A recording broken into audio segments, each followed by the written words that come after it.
Dans le contexte brutal et impitoyable du nord de la Corée, où la majorité de la population doit faire face à une pauvreté extrême, à des pénuries alimentaires incessantes et à une misère omniprésente, Kim Jong-un mène une vie de luxe que rien ne peut vraiment égaler. Alors que son peuple lutte pour sa survie quotidienne, lui se délecte dans un univers de richesse et de plaisir démesurés, bien éloigné des difficultés de ses compatriotes.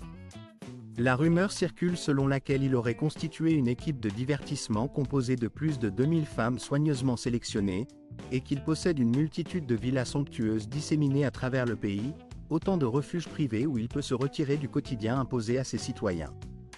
Au lever du jour, dans ses demeures situées à la campagne, la routine de Kim commence souvent par une matinée consacrée à la dégustation d'un café fort, une habitude qu'il considère essentielle pour débuter sa journée. Il accompagne cette boisson énergisante de plats raffinés tels que la soupe au bœuf, le fameux Kobe, ainsi que des ailerons de requin, des mets rares et coûteux, et pour agrémenter ses repas, il choisit souvent des vins précieux, issus de régions renommées. Ce rituel quotidien témoigne de ses goûts exquis et de son goût pour le luxe absolu. Préparez-vous à découvrir une routine de vie où le gaspillage et l'excès semblent être la norme, contrastant fortement avec la misère ambiante qui règne dans le reste du pays. Nous allons lever le voile sur cet univers secret, révélant la vie fastueuse et secrète du leader nord-coréen, Kim Jong-un, dont la vie quotidienne diffère radicalement de la condition difficile de son peuple. Lorsqu'il passe ses soirées, c'est un spectacle de démesure, rempli d'animations grandioses et d'excès en tout genre. Imaginez-vous à l'une des réceptions privées de Kim, où les meilleures boissons coulent à flot, où l'ambiance est saturée de luxe et d'élégance, et où parmi les invités figurent d'influentes personnalités, parfois des anciens sportifs de renom comme Dennis Rodman, qui a un jour décrit une fête à laquelle environ 60 invités ont assisté. Lors de ces soirées, on peut déguster une tequila premium dans une atmosphère détendue et festive, dans un cadre où le luxe est omniprésent, un luxe qui se manifeste régulièrement et qui illustre à quel point Kim Jong-un aime exhiber sa richesse. Au cœur de ces fêtes somptueuses se trouve son groupe de divertissement, une troupe d'environ 2000 femmes, soigneusement choisies pour divertir Kim et ses proches. Ces spectacles incluent du chant, de la danse, des massages, et parfois des services encore plus intimes, révélant une facette secrète de la vie du dirigeant.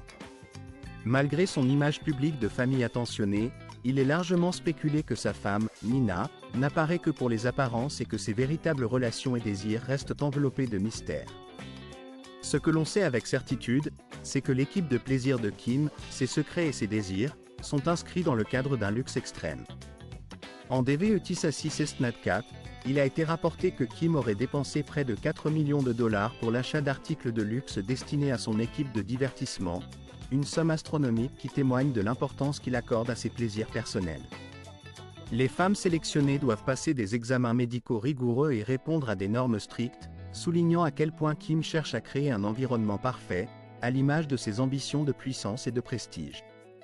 Mais le divertissement ne se limite pas seulement à ses fêtes privées.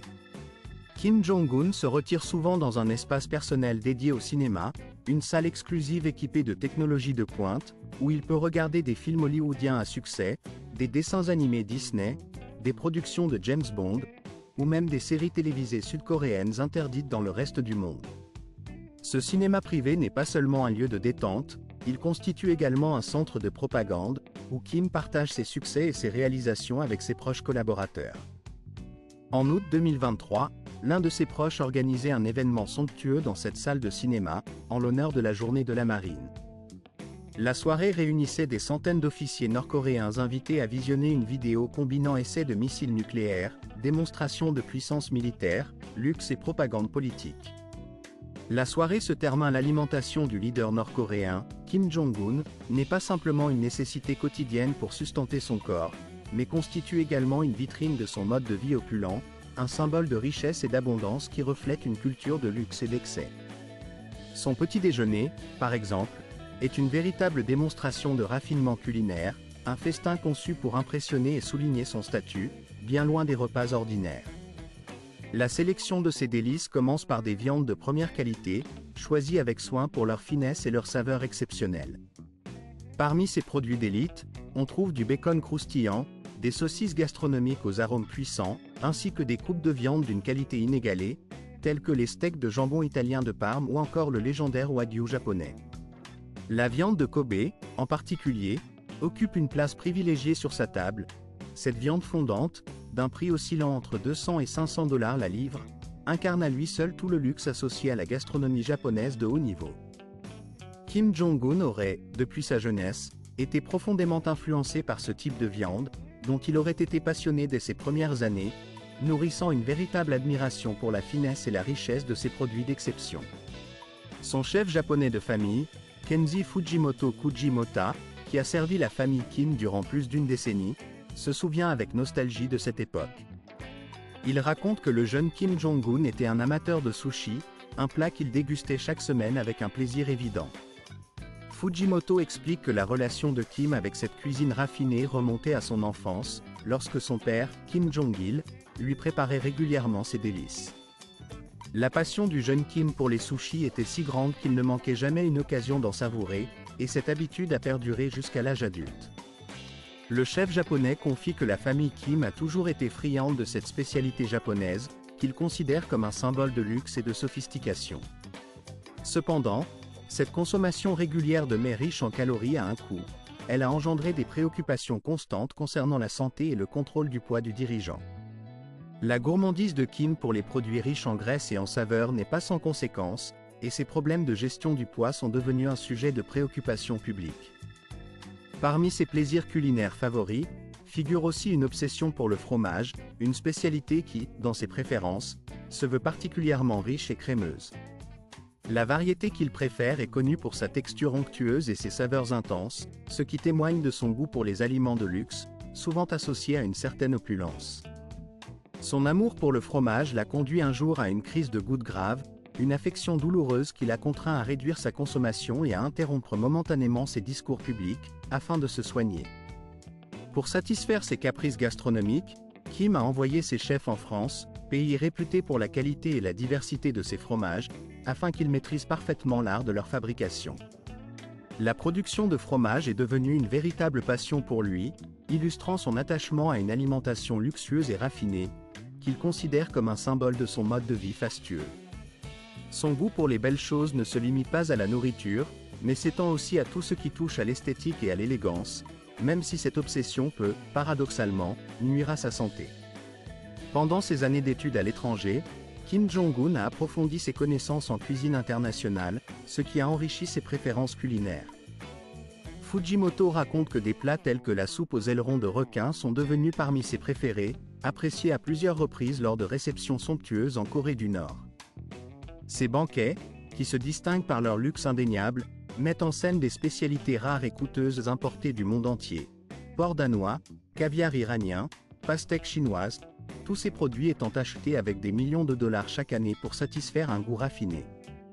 Ces repas fastueux ne servent pas seulement à combler ses appétits, mais aussi à projeter une image de puissance et de richesse qui reflète la ambition et la stature du régime. Le luxe ostentatoire de ces festins témoigne de la volonté de Kim de maintenir une image de souverain et généreux, tout en affirmant sa position dont il est évident que, dans ses accessoires, Kim Jong-un ne laisse jamais transparaître une seule occasion de montrer son goût pour le luxe et l'opulence. Il apparaît presque systématiquement en public avec une montre de grande valeur au poignet, un symbole évident de son statut et de son goût raffiné. Récemment, il a été aperçu portant une montre de marque IC, dont le prix total atteint environ 112 000 $. Ce détail, bien que subtil, contribue à renforcer l'image sophistiquée et mystérieuse qu'il souhaite projeter. Sa collection de montres, estimée à environ 8 200 000 $, témoigne de cette passion pour les accessoires coûteux, une somme qui aurait pu nourrir la moitié de la population nord-coréenne pendant une journée entière, si elle avait été consacrée à des fins humanitaires. Ces détails soigneusement choisis, ces accessoires luxueux, viennent compléter l'image d'un dirigeant qui cultive une aura de puissance, de contrôle et de mystère. La présence constante de jumelles à ses côtés, souvent visibles lors de ses déplacements ou lors d'exercices militaires, symbolise sa vigilance permanente. Que ce soit lors d'une inspection de ses troupes, d'un exercice de routine ou simplement lors d'une promenade dans un parc, cette obsession du contrôle et de la surveillance semble faire partie intégrante de sa personnalité. Il apparaît toujours prêt à faire face à toute surprise, y compris au lancement de missiles, ce qui renforce l'image d'un leader qui ne relâche jamais sa garde. Cette vigilance incessante, cette surveillance méticuleuse, participe à la construction d'une image soigneusement élaborée, où chaque mouvement est sous contrôle strict, illustrant sa tendance à garder tout sous sa stricte supervision. Avant d'aborder les habitudes étonnantes, voire extravagantes et potentiellement destructrices de ce leader controversé, permettez-moi de vous faire une petite demande. Si ce contenu vous plaît, n'hésitez pas à vous abonner. Cela ne vous prendra qu'une seconde, mais cela nous aidera énormément à continuer de vous proposer des histoires captivantes et riches en détails. Alors, sans plus attendre, plongeons plus profondément dans l'univers extraordinaire de Kim Jong-un, un homme dont la vie oscille entre luxe extrême et réalité dure pour la majorité de son peuple. Ce contraste saisissant entre la vie somptueuse de Kim Jong-un et la condition souvent précaire de ses compatriotes est frappant. Tandis que le dirigeant savoure des spécialités importées qui représentent environ 40% de ses aliments, la majorité des Nord-Coréens doit se contenter d'aliments simples et modestes comme du riz et des haricots pour survivre au quotidien. Ce décalage flagrant met en lumière l'écart profond qui sépare le mode de vie du leader et celui de la population qu'il gouverne. La priorité de son régime semble être la préservation de son luxe personnel, au détriment des besoins fondamentaux de ses citoyens. Ce contraste pose de nombreuses questions sur la moralité du leadership en Corée du Nord, où la prospérité ostentatoire du chef contraste avec la pauvreté et la précarité de la majorité de la population. Le style de vie luxueux de Kim Jong-un ne se limite pas à sa cuisine raffinée ou à ses costumes sur mesure. Il plonge également dans des habitudes plus pernicieuses, révélant une facette sombre de ses passions. Parmi celles-ci, le gaspillage et l'excès occupent une place prépondérante. La somme colossale qu'il dépenserait chaque année, estimée à environ 30 millions de dollars, pour importer de l'alcool de luxe, illustre à quel point il peut se livrer à la consommation personnelle de produits haut de gamme. Parmi ces produits, on trouve notamment des saucisses de haute qualité, que l'on dit l'aider à faire face à une infâme gueule de bois, une pratique qui dépasse largement la simple consommation modérée que la majorité des gens se permet tout au long de la journée. En DVET devint une AD4, une affaire survenue dans le port de Rotterdam, aux Pays-Bas, a suscité de nombreuses suspicions. Près d'1 million de bouteilles de vodka russe ont été interceptées, vraisemblablement en route vers Pyongyang, malgré les sanctions strictes de l'ONU interdisant l'importation de produits de luxe en provenance de l'étranger. Selon les sources, cette cargaison aurait été destinée à Kim Jong-un et à ses hauts responsables, ce qui soulève la question de l'étendue des efforts déployés par le régime pour contourner les restrictions internationales. Jusqu'où le régime est-il prêt à aller pour maintenir son mode de vie luxueux et satisfaire les caprices de son leader ? La réponse à cette question reste incertaine, mais ce cas illustre à quel point les stratégies de contournement et de clandestinie des révélations palpables ont récemment émergé, dévoilant certains aspects méconnus de la vie privée du dirigeant nord-coréen Kim Jong-un, en particulier ses relations complexes avec l'alcool. Il semblerait que sa dépendance à cette substance ne se limite pas à une simple consommation occasionnelle, mais qu'elle occupe une place centrale dans son quotidien. Les informations qui circulent indiquent qu'il aurait une affection particulière pour le cristal de champagne, une boisson d'élite souvent associée au luxe et à l'opulence. Selon des sources bien informées, Kim aurait pour habitude de consommer chaque jour environ 2 bouteilles de cette boisson effervescente, ce qui représente une consommation considérable, surtout dans un contexte où l'économie du pays ne permet pas de telle extravagance pour la majorité de ses citoyens.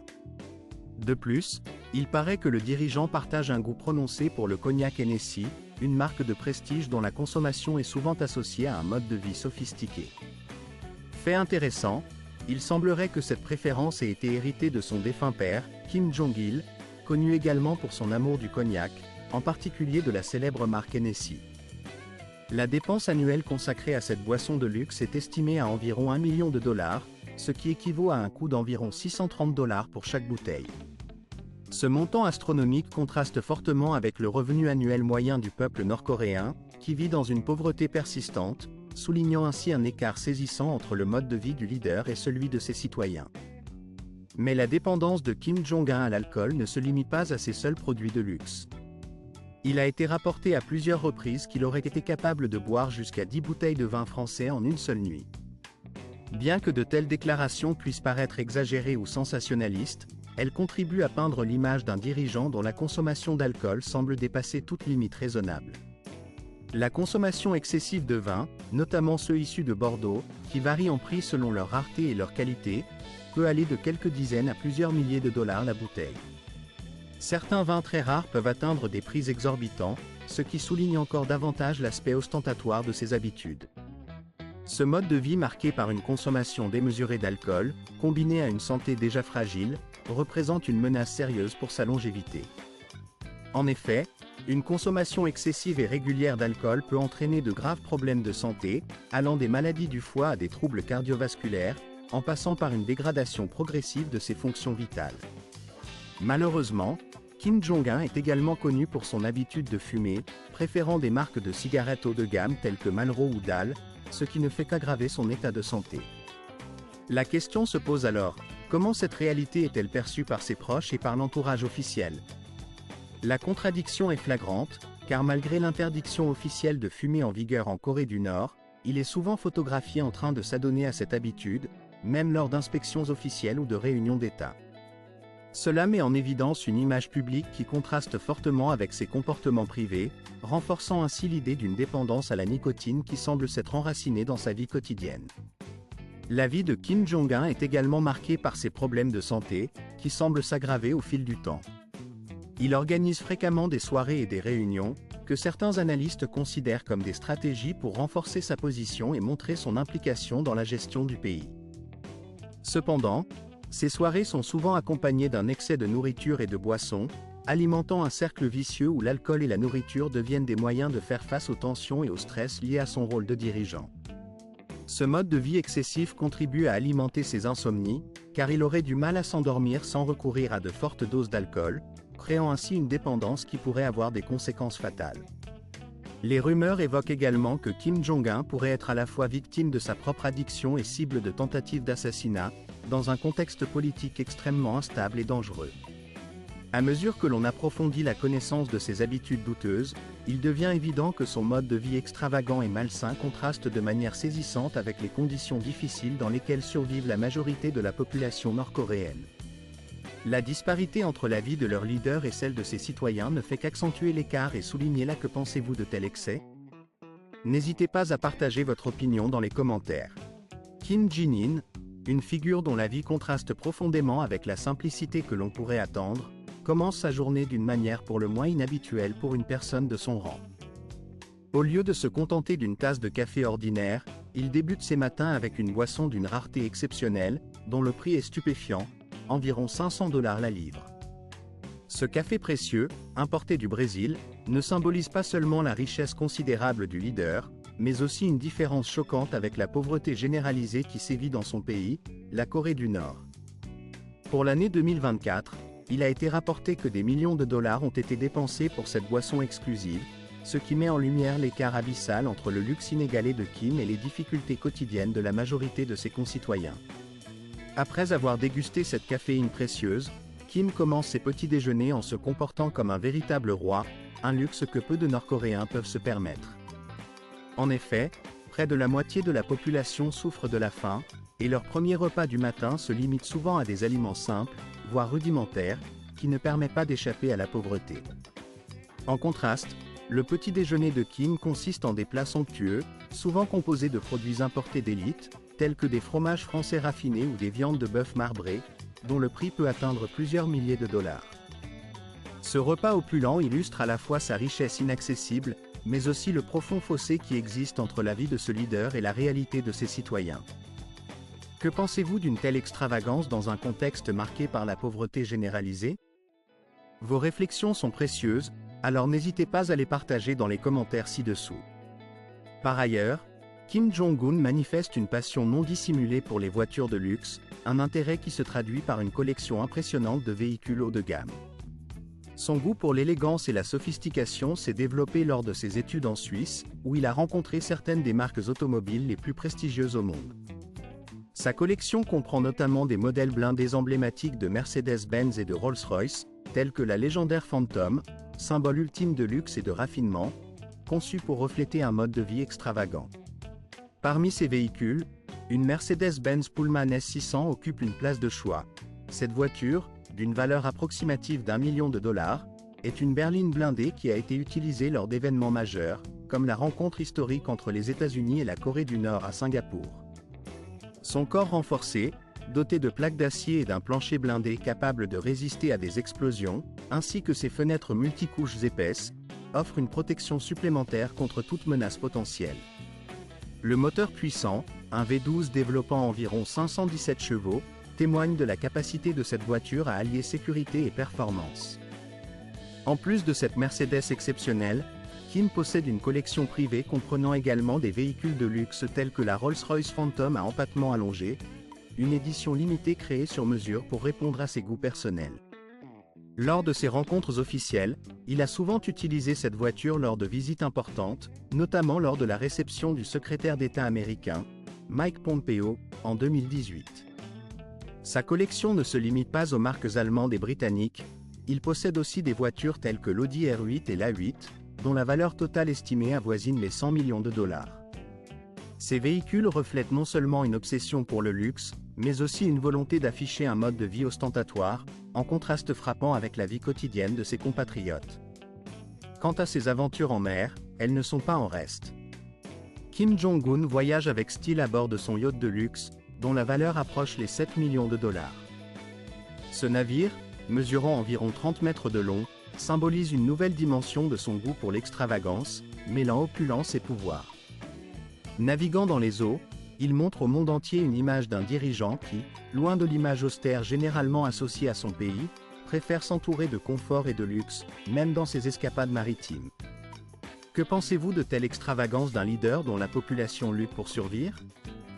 Vos impressions sont importantes, alors n'hésitez pas à la propriété dont il est question ici et d'un prestige incontestable, incarnant le summum du luxe et de l'élégance. La marque qui la représente est réputée pour ses équipements de première classe, offrant un confort inégalé à ses occupants. À bord, chaque détail a été soigneusement pensé pour assurer une expérience exceptionnelle, une table à thé élégante et raffinée, conçue pour accueillir les invités dans une ambiance chaleureuse, ainsi qu'un espace réservé à la détente et à la convivialité. Le yacht, qui s'étend sur 3 ponts spacieux et exquis, évoque un véritable palais flottant, combinant sophistication et grandeur. La salle à manger principale, pouvant accueillir jusqu'à 10 personnes, a été aménagée pour recevoir des dîners somptueux dans un cadre d'exception, tandis que les 4 chambres luxueuses, chacune dotée de salles de bain séparées, garantissent un confort absolu à ses hôtes. Ces installations haut de gamme permettent d'accueillir jusqu'à 8 invités dans un luxe sans pareil, où chaque détail témoigne d'un souci du détail et d'un raffinement extrême. Ce type de yacht représente la quintessence du luxe maritime, un véritable symbole de richesse et de prestige.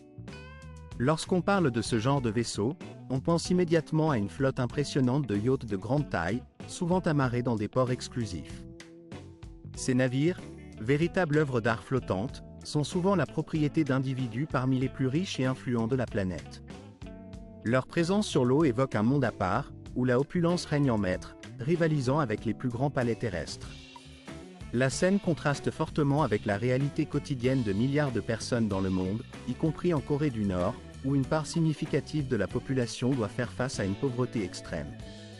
En effet, dans ce pays, environ 30% du budget national est consacré à maintenir le mode de vie luxueux de la famille Kim, en particulier celui de Kim Chana. Ce décalage criant entre opulence et misère est une source de tension et d'indignation pour beaucoup. Paradoxalement, la richesse ostentatoire de Kim Chana éclipse même celle de son pouvoir, tout en renforçant un climat de peur et de soumission absolue parmi la population nord-coréenne. La figure de Kim Jong-un ne se limite pas à celle d'un leader politique. Elle s'est transformée en une véritable figure divine, transcendante, qui dépasse l'entendement humain, à l'image de ses prédécesseurs, Kim Jong-il et Kim Sae, ses grands-pères. La famille Kim a créé un univers presque surnaturel, une image qui dépasse la simple réalité humaine, ancrée dans la croyance et la propagande. La société nord-coréenne est constamment imprégnée d'un récit idéologique construit avec soin, où Kim Jong-un est présenté comme l'homme tout-puissant, doté de capacités exceptionnelles. Chaque exploit, chaque discours, chaque geste est soigneusement orchestré pour renforcer cette image et nourrir la peur profonde qui habite le cœur des citoyens. Toute pensée critique ou négative à l'égard du chef est considérée comme une trahison, passible de la peine de mort. La propagande d'État insiste sur le caractère divin du leader, véhiculant une image d'un pouvoir infaillible et éternel. Cependant, derrière cette façade de puissance et d'immortalité, se cache une réalité bien plus sombre. La régence de Kim Chana, loin d'être un règne de prospérité, est marquée par la cruauté et la répression. L'un des exemples les plus terribles de cette brutalité fut la mort de Kim Jong-nam, demi-frère de Kim Jong-un, autrefois considéré comme un rival potentiel. Après une tentative infructueuse d'entrer au Japon avec un faux passeport en 2001, sa vie s'est brusquement interrompue en février de 2017, à l'aéroport international de Kuala Lumpur. Il a été victime d'une attaque utilisant un agent neurotoxique, l'agent VX, une arme chimique d'une puissance exceptionnelle, qui l'a tué en quelques minutes. Il est largement admis que Kim Jong-un lui-même aurait donné l'ordre de ce meurtre, craignant que son demi-frère ne mette en danger son pouvoir par une rébellion ou une tentative de défi. La loi en Corée du Nord est implacable face à toute menace perçue. Elle n'hésite pas à recourir à des mesures extrêmes pour éliminer quiconque pourrait compromettre le contrôle absolu du régime. La routine quotidienne de Kim Jong-un en Corée du Nord est loin d'être ordinaire.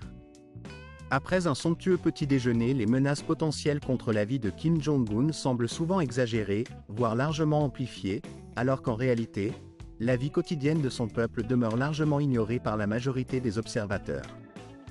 La majorité des habitants de Pyongyang, par exemple, vivent dans une relative stabilité, bercés par une routine quotidienne marquée par l'hymne patriotique, dont la mélodie a été composée par le père du dictateur, un symbole de la continuité du régime.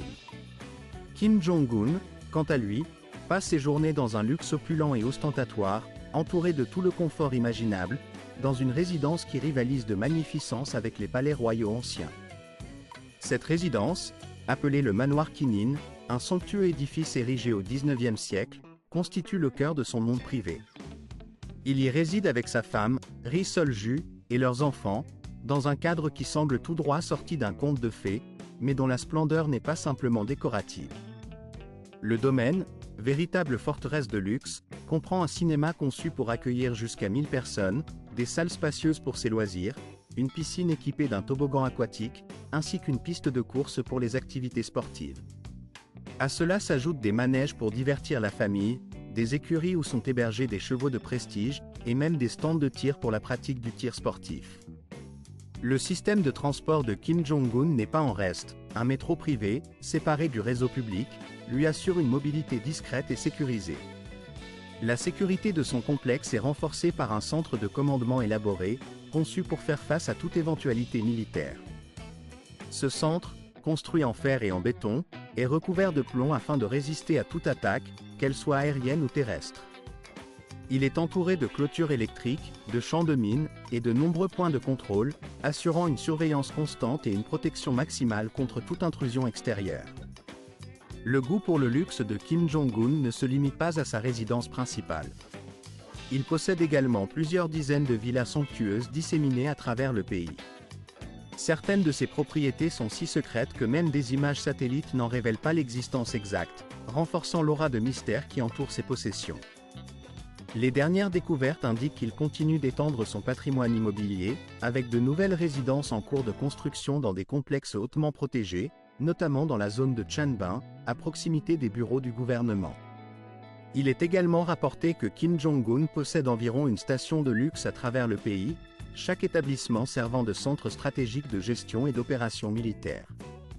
Ces propriétés de prestige font partie intégrante d'un mode de vie secret et extravagant, qui sert non seulement à asseoir son pouvoir, mais aussi à projeter une image de force et de contrôle absolu. Il semble également que cette opulence soit un moyen pour lui de renforcer son image personnelle, de consolider son autorité et de maintenir un contrôle total sur le pays, tout en se dépeignant comme un souverain inébranlable. J'espère que cette vidéo vous a permis d'approfondir votre compréhension de cet univers mystérieux et complexe. Si vous avez apprécié cette exploration, n'hésitez pas à réfléchir à la richesse de cette vie secrète et extravagante, qui contraste radicalement avec la simplicité apparente de la majorité des habitants de la Corée du Nord. La sécurité, la puissance et la splendeur sont les maîtres mots qui régissent la vie de Kim Jong-un, dans un monde clos, où chaque détail est soigneusement orchestré pour préserver son contrôle et son image.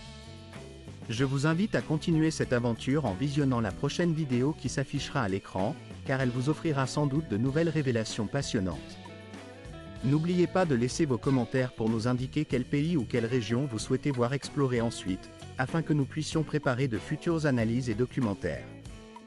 Encore une fois, je vous remercie sincèrement d'avoir regardé cette vidéo jusqu'au bout.